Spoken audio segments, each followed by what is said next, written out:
అక్కడ ఒక కూలివాడు వచ్చినా కోర్టు ముందు అందరూ సమానం. But money matters. ఇక్కడ వాళ్ళకు ఉన్నటువంటి ఆర్థిక స్వావలంబన ఏదైతే ఉందో దాని ద్వారా మాత్రమే పనులు త్వరగా అవడానికి అవకాశం.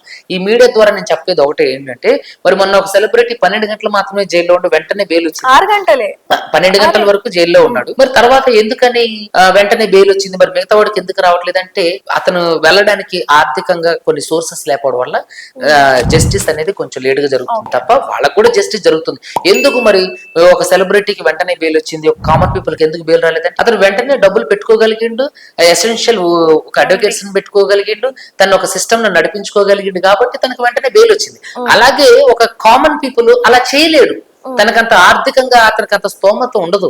ఆర్థిక పరమైనటువంటి సోర్సెస్ అతనికి వెంటనే సహకరించకపోవడం వల్ల తనకు లేట్ అవుతుంది తప్ప చట్టం ఎప్పుడు కూడా ఎవరికి చుట్టం కాదు. చట్టం అందరికీ సమానం, చట్టం అందరికీ సమన్యాయమే చేస్తుంది. కాకపోతే కొన్ని రేరెస్ట్ ఆఫ్ ద రేర్ కేసులు, హై ప్రొఫైల్ కేసులు ఏంటంటే కొంచెం ముందుగా ఆలోచించి, అంటే కొన్ని అవాంఛనీయ సంఘటనలు జరగకుండా ఉండటం కోసం, కొన్ని అంటే తాత్కాలిక పరిణామాలు జరగకోకుండా ఉండటం కోసం ఇలాంటి విషయాల్లో కొంతగా ముందుగా బెయిల్స్ ఇవ్వడం జరుగుతుంది. చట్టం ముందు అందరూ సమానం. కానీ ఇక్కడ ఆర్థిక స్వావలంబన అనేది మాత్రం, అంటే ఇన్కమ్ సోర్స్, అది ఎకనామికల్ సోర్స్ అనేది మెయిన్ పాయింట్ అనేది నేను ఇక్కడ మీకు తెలియజేస్తాను.